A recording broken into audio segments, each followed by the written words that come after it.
Well, bodybuilding, I like the process of creating something new, of developing your body, changing it, having it look the way you would really like it to look. And maybe some of these people today in bodybuilding really want to look like that because that's the look they're portraying.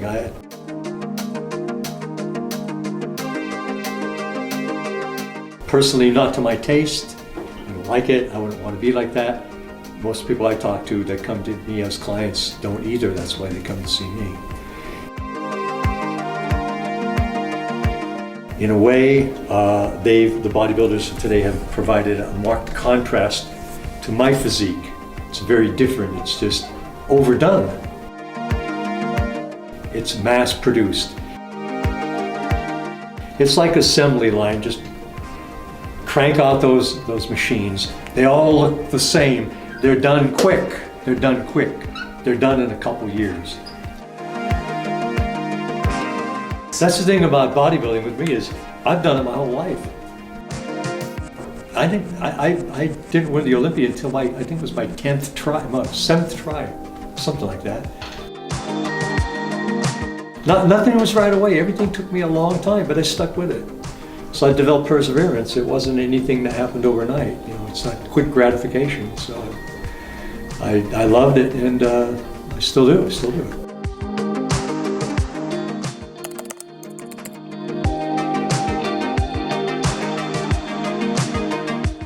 Well, I had my idols that I wanted to look like. Steve Reeves primarily, and then later on Larry Scott, and got to know them too. That's one thing I love about my career is I met everybody, and I trained with a lot of them too. So the experience of that.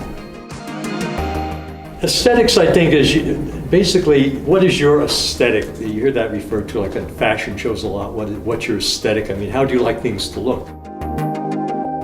My aesthetic would be characterized as symmetry, proportion, not overly big, good lines to the body, postures of excellence in posing. And the way I developed it was by taking tons of photos over the years. You go into contests, what's important? How you look. What do? They look at you. So I figured, why don't I just focus on that? This other stuff doesn't mean anything. How much you weigh, what you measure, it's what it looks like. And so I got many photos, especially when I was preparing for competition. And I saw what needed to be done and what was there. So when I got on stage, I knew what I looked like, and I could push that to the audience. I could project that. The worst thing is going into a show and not knowing what you look like.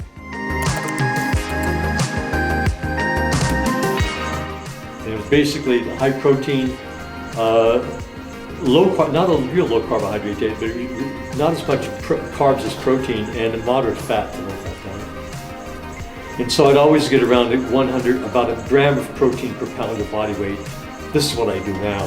Then I got more protein than that when I was competing. Half that amount of fat and carbs. So if I'm getting 200 grams of protein a day, it'd be 100 grams of carbs. Enough for energy purposes, but enough to also to introduce ketosis maybe after a couple of days and then pull myself out of it. So that's basically what I would do.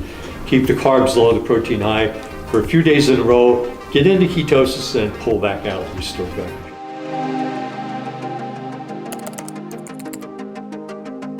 If you want to grow mass, you have to train with heavy weights.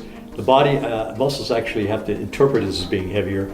You can do a little bit more of that with a sensible weight by slowing down the negatives, for example, doing things like drop sets. You get a lot out of that.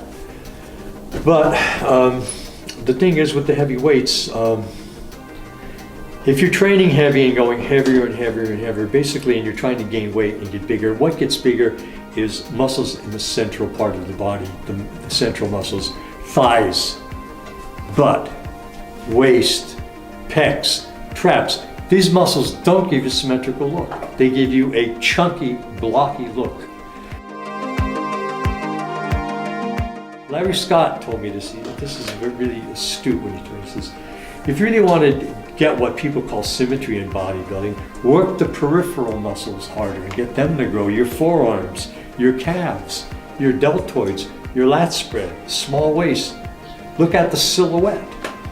The silhouette. That's what you have to look at, is the silhouette. Did they do that in shows? No. Why not? That shows overall balance.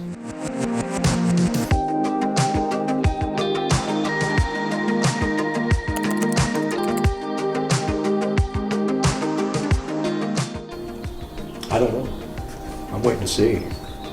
I try to do my small part, but things are the way they are. I mean, there's powerful sources advocating things that I don't agree with. So I just hope that people, I'm going to be doing this for a while, teaching people here at my facility. I just hope that they're interested enough to come and see me if they really want to make some progress, because I can really help them.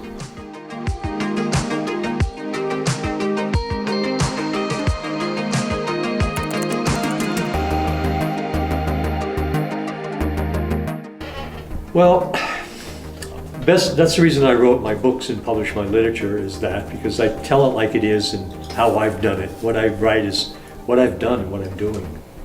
So I'd say if you want to know more about that and learn more about what I did to be successful, get my literature.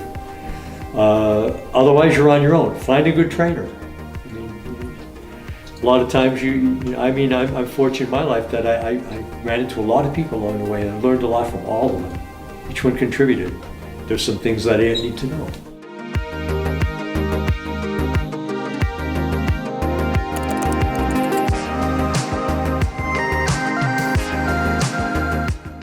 I learned as a teacher that what really matters is not what you say, it's who you are, what you do, your behavior and who you are. And I found out years later of students that I ran across, like 20 years after the fact, they said, that because they learned a lot of math from me, but because I was Mr. Universe teaching high school. That's why. They look up to that, because I was an example of what I taught.